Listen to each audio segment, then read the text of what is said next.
श्रीभगवानुवाच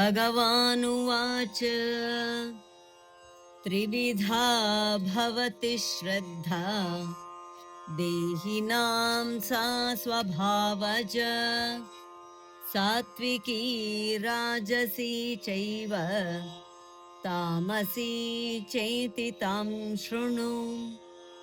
Sri Bhagavan said, the Shraddha of the embodied, born with their nature, is of three kinds: the Sattvic, the Rajasika, and the Tamasika. Hear about them now. Shri ಭಗವಂತನು ಹೇಳಿದನು, ಜೀವರಿಗೆ ಸ್ವಭಾವದಿಂದ ಉಂಟಾಗುವ ಶ್ರದ್ಧೆಯು ಸಾತ್ವಿಕ, ರಾಜಸ ಮತ್ತು ತಾಮಸ ಎಂದು ಮೂರು ಬಗೆಯಾಗಿರುವುದು. ಅದನ್ನು ತಿಳಿಸುವನು ಕೇಳು. ಶ್ರೀ ಭಗವಾನುವಾಚ ತ್ರಿವಿಧಾ ಭವತಿ ಶ್ರದ್ಧಾ ತ್ರಿವಿಧಾ ಭವತಿ ಶ್ರದ್ಧಾ ತ್ರಿವಿಧಾ ಭವತಿ ಶ್ರದ್ಧಾ ದೇಹಿನಾಂ ಸಾ ಸ್ವಭಾವಜ ದೇಹಿನಾಂ ಸಾ ಸ್ವಭಾವಜ ದೇಹಿನಾಂ ಸಾ ಸ್ವಭಾವಜ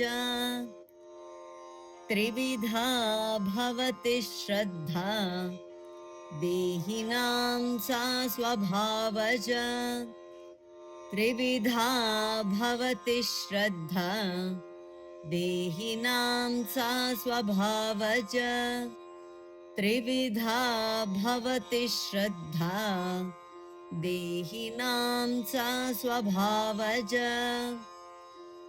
ಸಾತ್ವಿಕೀ ರಾಜಸಿ ಚೈವ ಸಾತ್ವಿಕೀ ರಾಜಸಿ ಚೈವ ಸಾತ್ವಿಕೀ ರಾಜಸಿ ಚೈವ ತಾಮಸಿ ಚೇತಿ ತಾಂ ಶೃಣು ತಾಮಸಿ ಚೇತಿ ತಾಂ ಶೃಣು ತಾಮಸಿ ಚೇತಿ ತಾಂ ಶೃಣು ಸಾತ್ವಿಕೀ ರಾಜಸಿ ಚೈವ ತಾಮಸಿ ಚೇತಿ ತಾಂ ಶೃಣು ಸಾತ್ವಿಕೀ ರಾಜಸಿ ಚೈವ ತಾಮಸಿ ಚೇತಿ ತಾಂ ಶೃಣು ಸಾತ್ವಿಕೀ ರಾಜಸಿ ಚೈವ ತಾಮಸಿ ಚೇತಿ ತಾಂ ಶೃಣು.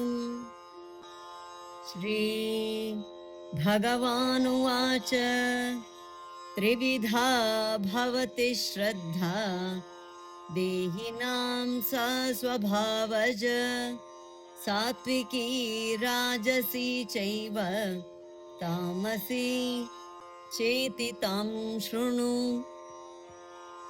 ಶ್ರೀ ಭಗವಾನುವಾಚ ತ್ರಿವಿಧಾ ಭವತಿ ಶ್ರದ್ಧಾ ದೇಹಿನಾಂ ಸಾ ಸ್ವಭಾವಜ ಸಾತ್ವಿಕೀ ರಾಜಸಿ ಚೈವ ತಾಮಸಿ ಚೇತಿ ತಾಂ ಶೃಣು. ಧನ್ಯವಾದ.